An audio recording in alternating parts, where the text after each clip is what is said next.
আল্লাহ তাআলা তাকে তরক্কি দান করুন, সঠিক সিদ্ধান্ত গ্রহণ করে জামায়াত ইসলামীকে আবার জনসাধারণের একটি সংগঠনে পরিণত করার তৌফিক দান করুন। আসসালামু আলাইকুম ওয়া রাহমাতুল্লাহি ওয়া বারাকাতুহু।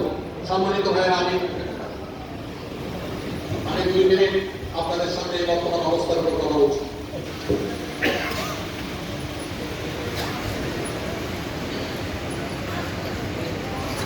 অগাস্টের বিপ্লবে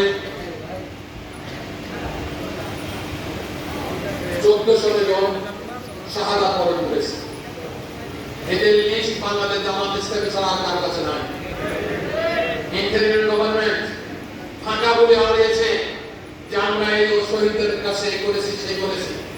আমরা খবর নিয়ে দেখলাম শহীদদের জন্য স্পেসিফিক তারা কিছুই করে না।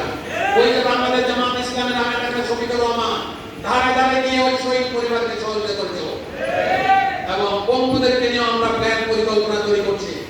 আমরা শহীদদের জন্য স্মরণিকা তৈরি করেছি। এটা আমাদের কমিটমেন্ট।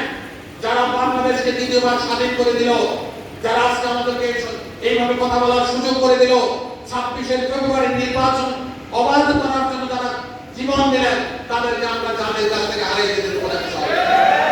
আর যারা আহত হয়েছে তাদের চিকিৎসার দায়ভার এবং তাদের দেখভালের দায়িত্ব বাংলাদেশ জামাত ইসলামী গ্রহণ করেছে। আমরা ধিক্কার জানাই সরকারকে।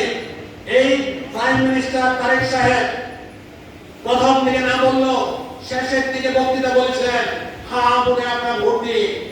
এখন হ্যাঁ জয়যুক্ত হয়েছে, কিন্তু তিনি হায়ের সাথে নাই। যারা কথা দিয়ে কথা রাখে না তাদেরকে কি বলা হয়? আমরা বলছি মুনাফিকের আচরণ ত্যাগ করেন। মুনাফিকের আচরণ ত্যাগ করেন। মুনাফিকের স্থান আল্লাহ তাআলা নিজেই জাহান্নামের সর্বশেষ স্তরে রেখেছে। এই মুনাফিকের আচরণ ত্যাগ করেন এবং শহীদদেরকে মর্যাদা দিতে শিখুন। জুলাই সনদকে আইনের ভিত্তি না দিলে করে বাংলাদেশ জামাত ইসলামী সংসদে এবং রাজপথে গুরুত্বপূর্ণ ভূমিকা পালন করবে। আগামীতে আমরা লিফলেট তৈরি করেছি জনসাধারণের কাছে যাওয়ার জন্য।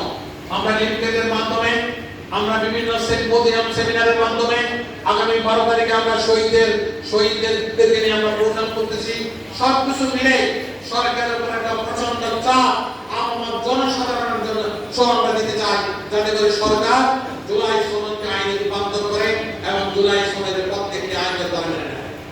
সুতরাং আমরা ওয়াদাবদ্ধ যাদের কাছে যে জুলাইকে নিয়ে আমরা কাজ করবো। জুলাইকে বাস্তবায়নের জন্য আবার যদি রাজপথে সংগ্রাম লড়াই করতে হয়, আমরা তাও করবো ইনশাআল্লাহ। আল্লাহ তাআলা